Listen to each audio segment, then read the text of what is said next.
Yeah. I noticed in your the trailer for Black Unicorn, when you're fighting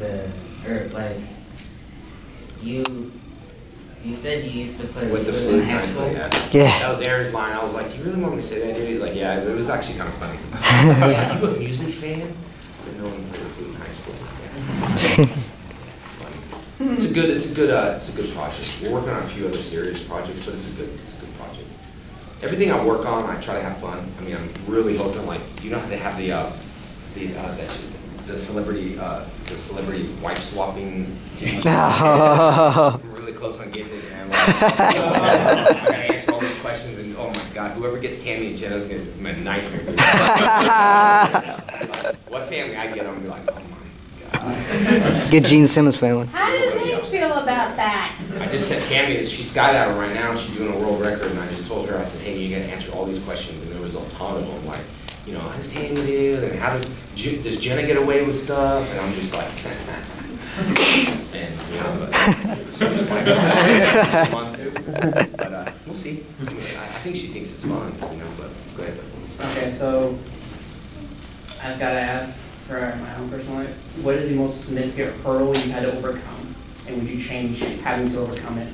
I was thinking about that the other day, man. Like, you know, because I saw my parents and all that stuff, and when I was growing up, I was in martial arts, but we were, you know, when we were growing up, there's always trouble around you everywhere, like everywhere. Like at that time, like I don't care who you are, there's always drugs, there's always this, there's always shooting, there's always stealing, there's all these little outlets that you can plug into, which I think a Comic-Con outlet is pretty healthy. Because I skydive and I do all these wind tunnels and I do karate, and everyone always says, well, I don't understand you, man. Like, I don't understand why you do. I'm like, well, everyone has their outlets. Like, I'm sure someone told you, I don't understand those Comic-Cons. It's kind of weird, man. You're like, you know, I hear it all the time, like your friends, you know, other people, and it's like an outlet. So for me, growing up and staying on the right side of the street, because I wasn't always like that. You know, I'm not gonna pull Vanilla Ice either, so don't worry. But I was never always like that. But to really try to find yourself and find the true meaning of what you were here for, I think was the biggest thing I was searching for. Like, what am I here for? Really, like what each one of us have a purpose in life to do, and it doesn't matter about your beliefs or what you believe in. Each one of us serves a purpose here. What we do, we're all talented in different directions. Like, there's things that fans can do that I could never do. Like draw, like I had to draw for a TV show the other day. I can't draw, it's embarrassing. Like, show me your picture. I'm like, no. Each one of us have a purpose. So I think the biggest hurdle is to realize that my gift was, you know, teaching. I love teaching, and my gift is people, regardless of where that goes into acting or anything else. I'm not gonna say my gift is being an actor, because that's just something little about being an actor. This, to me, is what being an actor is all about. Most actors don't want this, they just want that. So they'll do 5 minutes of screen time, hey, look at this is what I'm doing, but they don't enjoy the big part of what acting's about. And for me, changing lives and trying to figure out, like, that was my biggest obstacle, like, hurdle, was thinking, like, if you left tomorrow, what are you gonna leave with?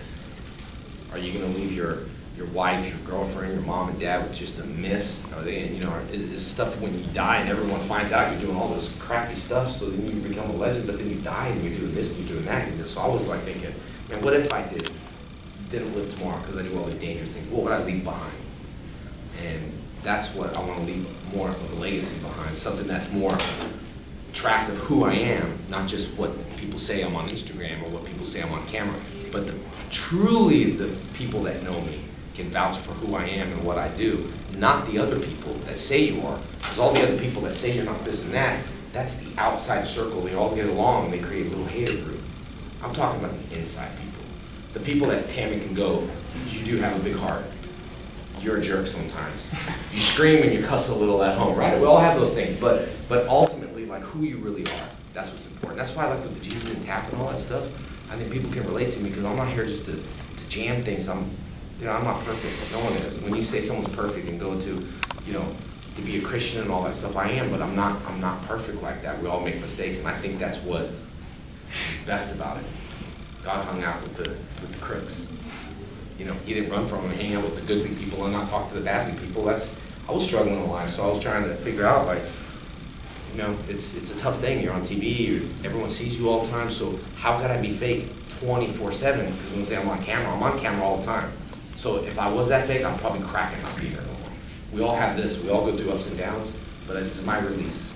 It's an outlet for me to have group therapy. This is what I call it, I really do, man. You have a problem, you have an addiction, where you have anything, where do you go? Group therapy. Put you in a room, you sign up, you're worried about, oh man, but there are people who are dealing with all the addictions you are, then you can come clean and talk. This is like, for me, this is how I straighten myself up. It's just like, I can remind myself, you know?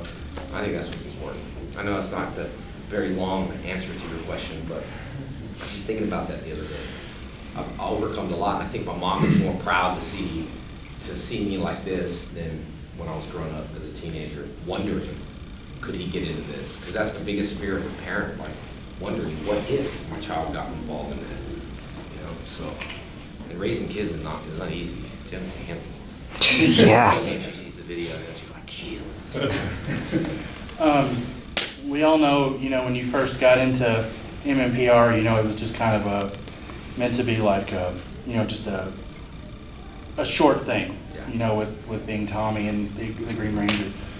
And, you know, obviously later on they brought you back.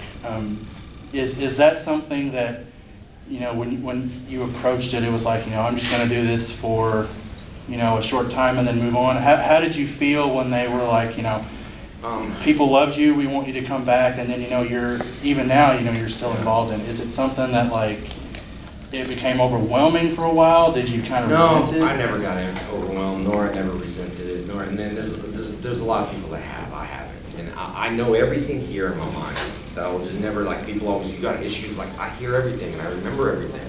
And I know people that were resentful for the show. You don't stand on stage with me if you don't like to do what you do, get off stage. Because I'm here to change lives every single day. So here's the answer to that. I was only hired for 10 episodes. Right. I was so happy to work on television, man. I come out on the stage and I had one episode and I was like, I will pay to do this. I will pay someone. I just don't want to tell them. I was like, I'll pay you to do this. I love it that much. So to get any kind of pay was like, wow, that's my dream come true. Because I would rather pay for, you know, I would pay for it. It was great. I had 10 episodes. And I think sometimes what I told you earlier is that if you put your mind, if you don't have your mind on the goal of like, I'm going to make money, you'll never make it. Because you're just like, I'm going to be rich, I'm going to be famous. I've seen that attitude, and they're not. But the attitudes of, I like it, how does this work? Let me see the camera. Wow, let me see that shot. People that are really into it is the passion. And that's kind of what I've done as my role, day by day. I never wanted to look and say, well, 20 years from now, if I plan this and I plan that, this is going to happen. Because I do day by day, like with Aaron, Bat the Sun, I had no clue who he was, no clue. Yeah, I'll do it. I didn't even look. Did you look at my work? I got it. I'll help you out. I'm thinking this guy is going to do a little project. And then he had millions and millions of views. And I think it's just by putting the energy in today to actually have it tomorrow. Instead of thinking about tomorrow, then you forget of the things that you have to do today to have it tomorrow. Tammy don't understand my philosophy. But she's like, losing me. I'm like, Tammy,